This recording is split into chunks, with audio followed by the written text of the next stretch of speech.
adik-adik, di sini saya Salsabila Hayati akan memaparkan materi mengenai definisi dan ruang lingkup pengelolaan peserta didik.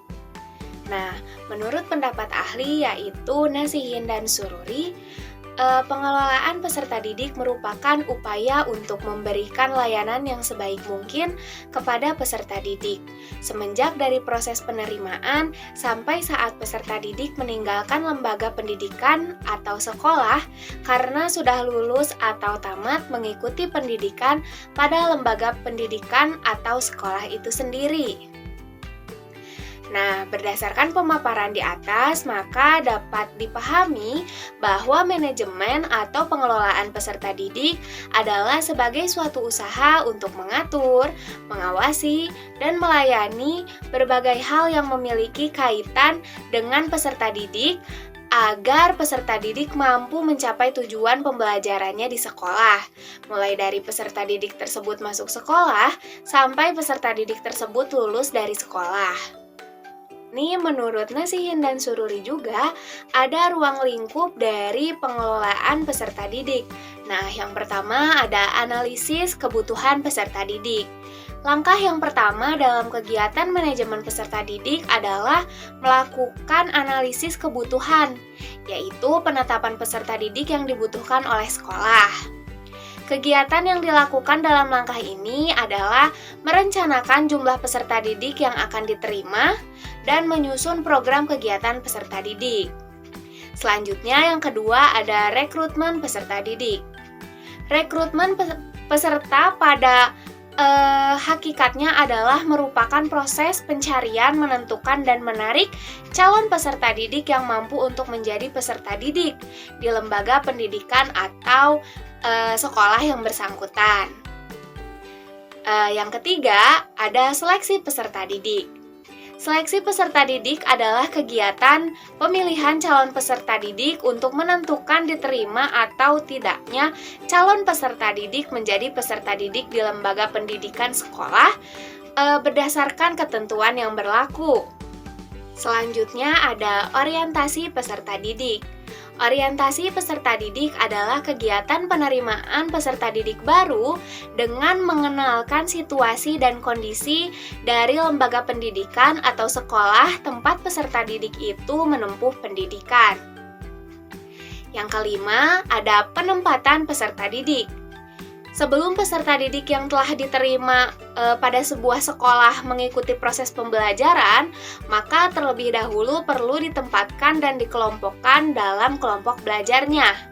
Biasanya pengelompokan dilakukan dengan sistem kelas. Yang keenam, ada pembinaan dan pengembangan peserta didik.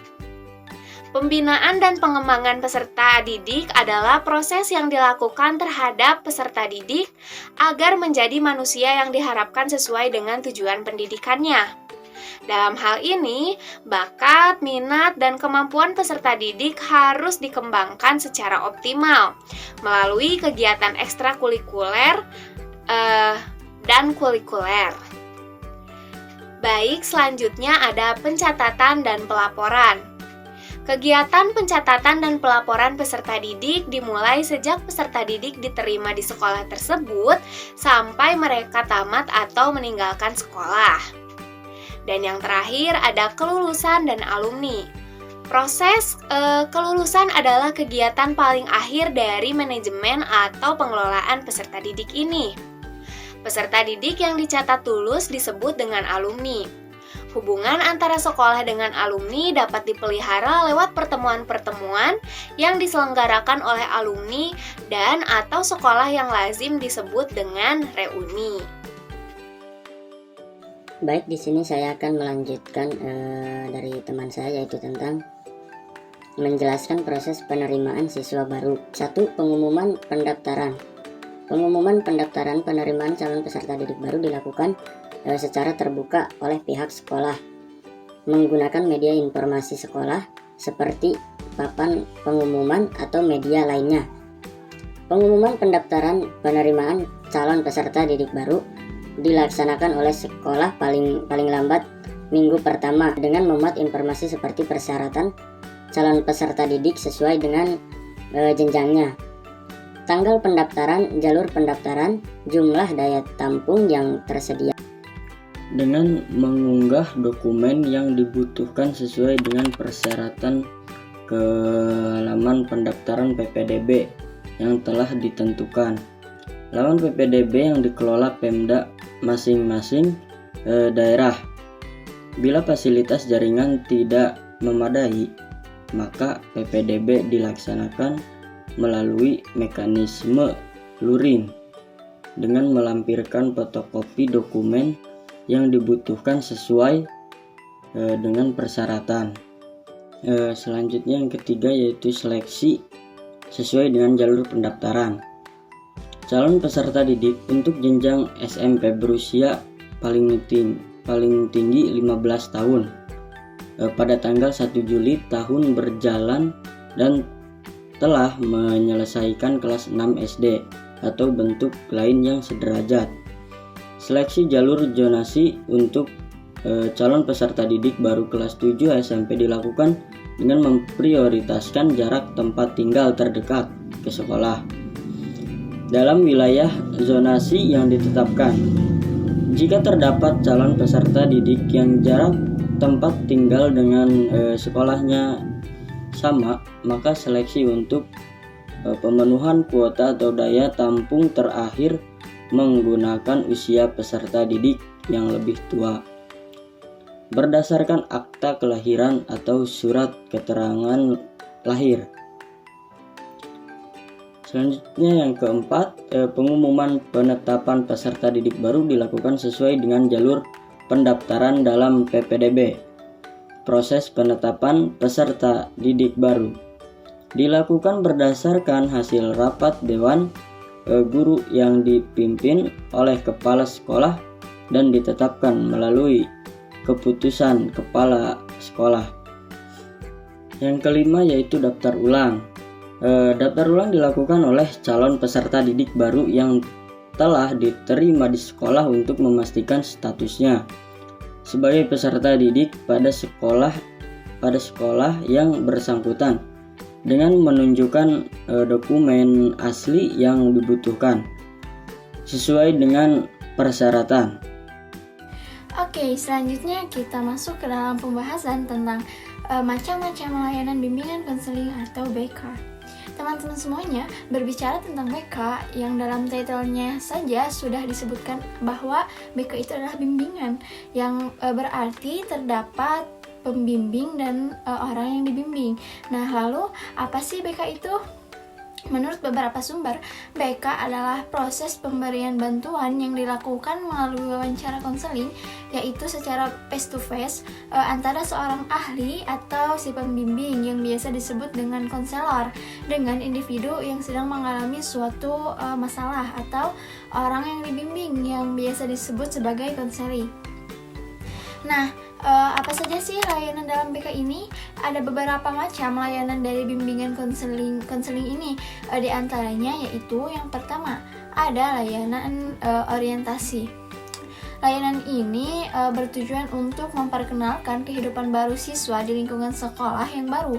Biasanya layanan orientasi ini diberikan dalam masa orientasi sekolah atau MOS bagi siswa baru pada awal tahun ajaran sebelum kegiatan belajar mengajar dimulai.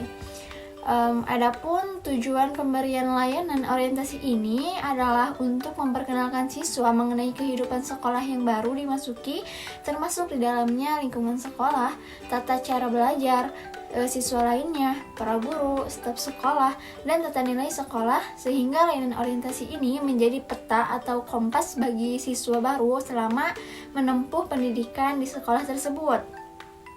Kemudian layanan yang kedua yaitu adalah layanan informasi.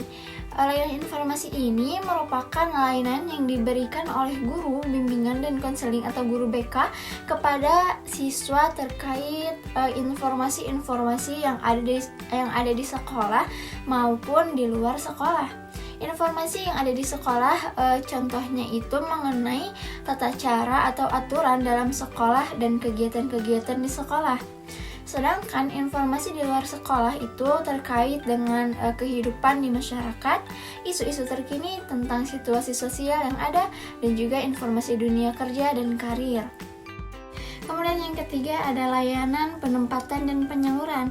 Nah, layanan ini adalah merupakan layanan komunikatif antara guru BK dengan siswa yang berhubungan dengan minat, bakat, dan pemilihan karir atau berujung pada masa depan siswa. Selain itu juga, layanan ini dapat berfungsi sebagai penempatan dan penyaluran siswa dalam kelompok-kelompok belajar berdasarkan kemampuan dan tingkat sosialisasi yang dimiliki oleh siswa. Dan selanjutnya yaitu layanan keempat adalah layanan bimbingan belajar. Layanan ini merupakan layanan yang diberikan oleh guru BK yang berkaitan dengan kegiatan belajar siswa. Guru BK ini dapat memberikan bimbingan pada siswa mengenai teknik belajar yang efektif, cara membaca cepat, dan juga mengisi waktu luang. Selain itu, guru BK juga dapat memberikan instrumen tes gaya belajar bagi siswa yang bertujuan agar siswa dapat mengenal dan memahami gaya belajarnya sendiri gitu. Sehingga dapat menentukan teknik belajar dan lingkungan yang tepat dalam kegiatan belajar. Dan selanjutnya yaitu layanan yang kelima, yaitu layanan konseling perorangan. Layanan ini merupakan layanan yang diberikan kepada setiap individu berdasarkan data ataupun kerelaan siswa untuk hadir bersama guru BK dalam wawancara tatap muka guna untuk membantu siswa yang ada dalam permasalahan untuk mengenal apa yang menjadi masalahnya, kekuatan dirinya untuk mencari solusi atas setiap masalahnya gitu. Selanjutnya ada layanan yang keenam, itu adalah layanan bimbingan kelompok. Menurut Prayitno, layanan bimbingan kelompok ini adalah layanan yang membahas topik-topik berkenaan dengan perlunya mengambil keputusan untuk berbagai hal yang penting secara berkelompok. Layanan ini juga dapat dilakukan melalui dinamika kelompok, di mana guru BK itu dapat memberikan satu buah kasus yang sedang tren di masyarakat untuk didiskusikan. Misalnya mengenai bullying, siswa dapat mendiskusikannya dan memaparkannya dan memaparkan hasil serta kesimpulannya tentang pelajaran yang didapat dari kasus tersebut, sehingga siswa itu dapat mendapatkan pembimbingan apa yang harus dilakukan dan apa yang tidak boleh dilakukan apabila menemukan hal serupa dalam kehidupan sehari-hari. Selanjutnya, layanan yang terakhir atau layanan yang ketujuh adalah layanan konseling kelompok. Merupakan layanan yang diberikan guna untuk mengentaskan masalah-masalah yang identik yang dialami oleh beberapa siswa, sehingga melalui layanan konseling kelompok ini dapat dengan bantuan konselor, peserta didik itu yang mengalami masalah yang sama dapat saling memberikan masukan untuk memperoleh jalan keluar atau solusi. Nah, itulah layanan-layanan yang ada dalam bimbingan dan konseling. Selanjutnya akan disampaikan oleh teman saya. Proses pencatatan hasil belajar merupakan bagian dari manajemen siswa. Proses pencatatan hasil belajar ada yang merupakan pencatatan untuk seluruh sekolah, untuk masing-masing kelas, dan ada pula yang untuk siswa sebagai perseorangan. Nah, di sini yang pertama ada buku daftar nilai. Merupakan buku pertama yang digunakan untuk mencatat hasil belajar yang diperoleh langsung dari kertas ulangan atau dari hasil ujian lisan. Jadi apabila ada kesalahan tulisan sebuah nilai atau beberapa dalam rapot, akan lebih mudah untuk menelusuri kembali pada buku daftar nilai pada guru. Yang kedua ada buku legir atau buku kumpulan nilai, yang merupakan buku kumpulan nilai yang terdiri dari semua bidang studi yang diajarkan di sekolah tersebut untuk satu periode. Untuk macam buku legir ada dua, yaitu legir kelas dan legir sekolah. Legir kelas yaitu buku kumpulan nilai semua pelajaran untuk satu periode tertentu untuk kelas tertentu. Sedangkan legir sekolah yaitu buku kumpulan nilai untuk setiap kelas dan sudah dihimpun untuk seluruh sekolah. Yang ketiga ada buku rapot. Adalah sebuah buku yang memuat hasil belajar siswa selama siswa tersebut mengikuti pelajaran suatu sekolah. Adapun fungsi dari rapot yakni sebagai laporan hasil belajar sekolah kepada orang tua siswa atau wali siswa, karena sekolah adalah lembaga yang sudah dipilih oleh orang tua atau wali untuk mendidik anaknya.